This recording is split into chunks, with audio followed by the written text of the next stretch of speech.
నేను ఉలవచారు చేయడం స్టార్ట్ చేస్తున్నా. ఏమేమి వేసుకొని ఒకసారి మీరు చూడండి. ఫస్ట్ నేను నూనె గరం పెట్టుకున్నా. ఆయిల్లో జీలకర్ర ఆవాలు, పచ్చిమిరపకాయ ముక్కలు, ఉల్లిపాయ ముక్కలు, 6 ఎల్లిపాయలు వేసుకున్నా. ఇప్పుడు ఇలా నేను 2 ఎండుమిర్చి వేసుకుంటా. అది కొంచెం గోలిన తర్వాత పసుపు వేసుకుంటా.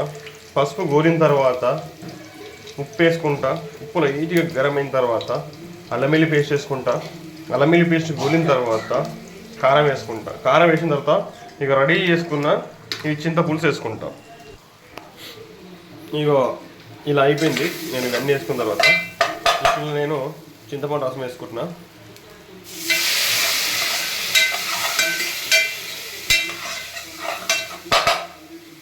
ఈ పిల్లకేమో మనకు బెండకాయ ఫ్రై చేసుకున్న సైడ్కు బెండకాయ సైడ్ ఫ్రెష్లకు నేను పల్లీలు వేయించుకుంటున్నా.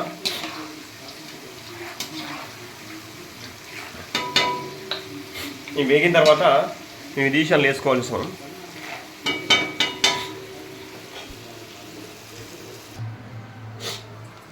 ఈ సైడ్ మనకు ఆల్రెడీ చింతపులుసు బాగా మసులుతుంది. ఇది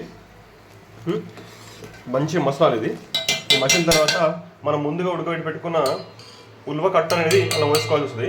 ఈ సైడ్లో బెండకాయ ఫ్రై గిట్ట రెడీ అయిపోయింది. ఇందులో కొంచెం మనం కరివేపాకు ఒకటి ఫ్రై చేసుకుంటే సరిపోతుంది. లైట్గా కొంచెం ఉప్పు, కొంచెం కారం వేసుకుంటే ఫ్రై రెడీ అవుతుంది. అయినా చూపిస్తాను. ఇక మనం చేసుకున్న ఉలవచారు అయితే ఒక్క పొంగు వచ్చిందంటే దీన్ని దించేసుకోవచ్చు. ఉలవచారు రెడీ అయిపోయింది. ఉలవచారు రెడీ అయిపోయింది.